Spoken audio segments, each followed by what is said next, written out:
Hey Warren, I wanted to leave you some feedback on your week 3 writing assignment. Overall, I think that you have a good discussion presented here. You're bringing up strong moments in the text, and I think for the most part, you're unpacking them pretty well.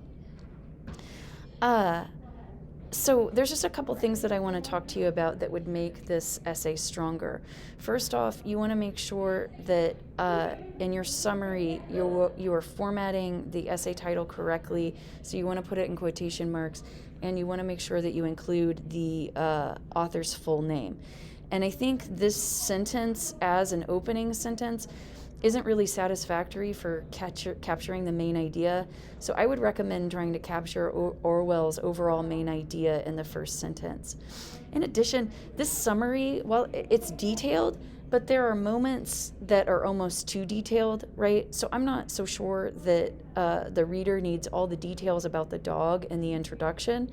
Those are details that would be better suited in the body, because really the purpose of the summary is not to focus on the minor points, but focus on the overarching main idea, so the readers can get to your thesis. And so your thesis is something I want to talk to you about. This kind of shoots off in a different direction than what you should do in a critical analysis. So a critical analysis is not necessarily a pro-con discussion about the topic that the author is exploring. Instead, like we talked about in class, a critical analysis focuses on the author's persuasive strategies.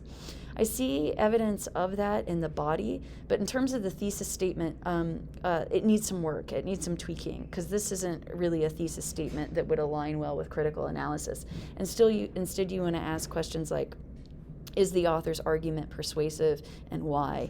Is it effective, and why? And again, I think I see details related to that in here, because, like, for example, you're talking about Orwell's use of pathos, which is exactly what you want to do in a critical analysis essay, right? But the thesis itself needs a little bit of tweaking.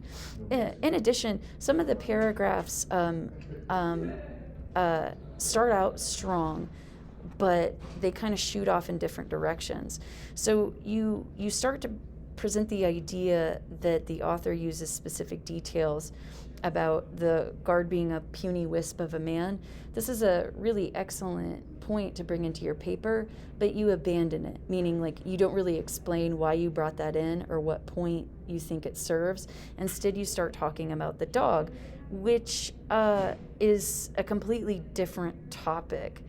So I think I like the key idea that you express here, but the paragraph it shoots off into different directions. I would say that it's not unified, and really what we want what a paragraph to do is focus on one main idea.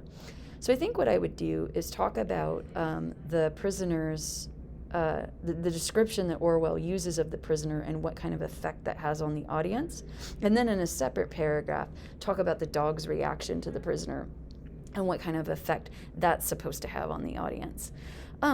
I like these background details on capital punishment, but they kind of come out of nowhere with the story. They're just kind of like floating in space here. And I think that, like I said, I think that it's a good idea to include this outside research, even though it's not